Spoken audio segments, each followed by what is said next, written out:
আসসালামু আলাইকুম বন্ধুরা, আমাদের স্মার্টফোনে চার্জ না থাকা আমাদের ম্যাক্সিমাম মানুষেরই কিন্তু এখন একটি কমন সমস্যা। আমরা যখন একটি ফোন মার্কেট থেকে কিনে নিয়ে আসি এবং সেটি 6 মাস বা 1 বছর ব্যবহার করি, তারপরে কিন্তু আর দেখা যায় যে সেটিতে ঠিকঠাক চার্জ থাকে না। তো আমরা আমাদের ফোনে কিছু ট্রিক্স ব্যবহার করে কিন্তু এই ফোনের চার্জকে আরও দীর্ঘস্থায়ী করতে পারি। তো অনেকেই কিন্তু এই সেটিংসগুলো জানি না, যার ফলে কিন্তু আমাদের ফোনের চার্জও আর বেশিক্ষণ থাকে না। তো আজকের ভিডিওতে এমনই খুবই 5টি ট্রিক্স শেয়ার করব আপনাদের সাথে, যে ট্রিক্সগুলো আপনি আপনার ফোনে সেট করলে বা ফলো করলে কিন্তু অবশ্যই আপনার ফোনের ব্যাটারিকে আপনি দীর্ঘক্ষণ ধরে রাখতে পারবেন।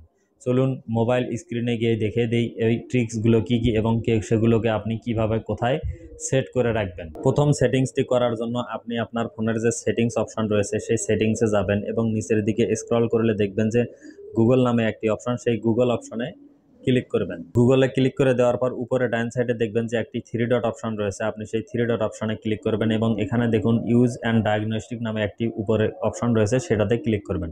তারপর এখানে দেখবেন যে এই অপশনটি জাস্ট কিন্তু আপনার এইভাবে অন করা থাকবে, এটিকে জাস্ট আপনি এইভাবে অফ করে দিবেন। অবশ্যই কিন্তু গুগলে এসে এই অপশনটি আপনাকে অফ করে দিতে হবে, তাহলেই কিন্তু আপনার ফোনের চার্জ অবশ্যই দীর্ঘস্থায়ী হবে। তো এখান থেকে আপনি ব্যাক চলে আসবেন। ব্যাক আসার পর দ্বিতীয় যে সেটিংসটি রয়েছে সেটির জন্য আপনি দেখবেন যে ডিসপ্লে নামে একটি অপশন, সেই ডিসপ্লে অপশনে ক্লিক করবেন। তারপর এখানে দেখুন ডার্ক থিম নামে একটি অপশন রয়েছে, আপনি সেই ডার্ক থিম অপশনে ক্লিক করবেন।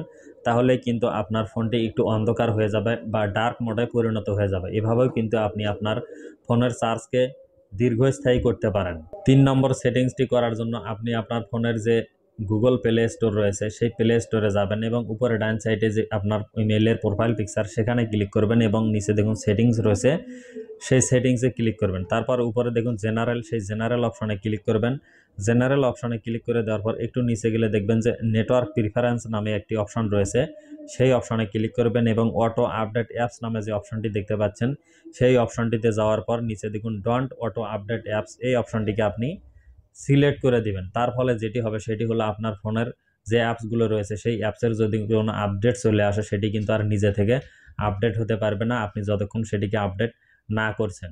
নিজে থেকেই যখন সেই অ্যাপসগুলো আপডেট হতে থাকে তাহলে কিন্তু আপনার ব্যাটারির খরচ অনেকটাই বেড়ে যায় বা চার্জ কিন্তু দ্রুতই শেষ হয়ে যায়। অবশ্যই কিন্তু আপনি গুগল প্লে স্টোরের সেটিংসে এসে ডোন্ট অটো আপডেট অ্যাপস এই অপশনটিকে সিলেক্ট করে দিয়ে রাখবেন, তাহলে কিন্তু আপনার ফোনের চার্জ অবশ্যই দীর্ঘস্থায়ী হবে। 4 নম্বর এবং 5 নম্বর সেটিংস দুইটি দেখানোর আগে বলবো, আপনি যদি আমার চ্যানেলটিকে এখনও সাবস্ক্রাইব না করে থাকেন তাহলে অবশ্যই চ্যানেলটিকে সাবস্ক্রাইব করবেন এই ধরনের খুবই গুরুত্বপূর্ণ এবং mobile related tips and tricks পাওয়ার জন্য। আর যদি অলরেডি সাবস্ক্রাইব করে থাকেন তাহলে অসংখ্য ধন্যবাদ। আর এই ভিডিওটি দেখে যদি একটুও ভালো লেগে থাকে তাহলে অবশ্যই একটি লাইক দিতে ভুলবেন না। চতুর্থ সেটিংসটি করার জন্য ফেসবুকে চলে যাবেন। ফেসবুকে আসার পর দেখা যায় যে আমরা কিন্তু ম্যাক্সিমাম সময় আমরা ফেসবুকে স্পেন্ড করে থাকি। তো এখানে উপরে যে ভিডিও সেকশন রয়েছে সেই ভিডিও সেকশনে যদি আমি যাই তাহলে দেখুন আমার ভিডিওগুলো কিন্তু অটোভাবেই প্লে হয়ে যাচ্ছে। আমি ফেসবুকে ভিডিও দেখব কিন্তু সেগুলোকে যেটি ইচ্ছা সেটি প্লে করব, তার আগে কিন্তু আমি যে ভিডিওগুলো দেখব না সেগুলো কিন্তু নিজে থেকেই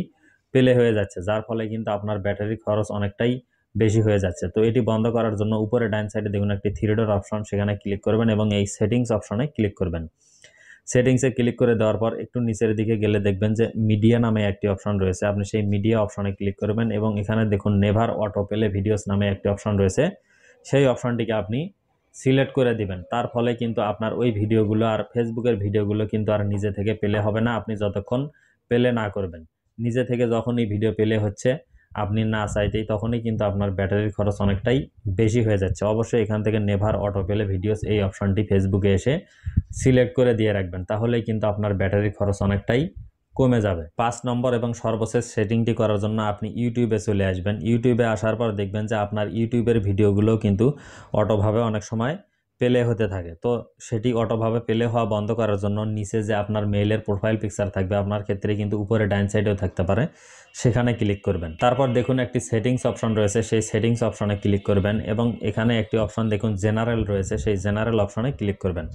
জেনারেল অপশনে ক্লিক করে দেওয়ার পর এখানে দেখুন প্লেব্যাক ইন ফিডস, এই প্লেব্যাক ইন ফিডস এই অপশনটিতে আপনি ক্লিক করবেন। তারপর একদম নিচে দেখুন অফ রয়েছে, সেই অপশনটিকে যদি আপনি এখন অফ করে দেন তাহলে আপনি ইউটিউবে গেলে আপনার যে ভিডিওগুলো রয়েছে সেগুলো কিন্তু নিজে থেকে আর প্লে হবে না, ঠিক ফেসবুকের মতোই। অবশ্যই কিন্তু আপনি যে ভিডিওটি প্লে করবেন সেটি শুধু প্লে হবে, তাছাড়া কোনো ভিডিও প্লে হবে না। আপনার ফোনের ব্যাটারির চার্জও কিন্তু আর ওইভাবে নষ্ট হবে না। তো বন্ধুরা, এই 5টি সেটিংস যদি আপনি আপনার ফোনে ঠিকঠাক করে নিতে পারেন তাহলে কিন্তু অবশ্যই আপনার ফোনের চার্জ আগের চেয়ে অনেকটাই বেশি থাকবে আশা করছি। তো বন্ধুরা, ভিডিওটি দেখে ভালো লাগলে অবশ্যই একটি লাইক দিতে ভুলবেন না এবং এই ভিডিওটি অবশ্যই আপনার ফেসবুকের টাইমলাইনে শেয়ার করবেন, যাতে আপনি জানার পাশাপাশি অন্য মানুষজন বা আত্মীয় স্বজনও এই বিষয়টি নিয়ে জানতে পারে এবং তারাও তাদের ফোনে এই সেটিংসগুলো করে নিয়ে ঠিকঠাক ব্যাটারির চার্জ দীর্ঘস্থায়ী করতে পারে। তো বন্ধুরা, সবাই ভালো থাকবেন, সুস্থ থাকবেন, দেখা হবে নতুন কোনো ভিডিওতে। আল্লাহ হাফেজ।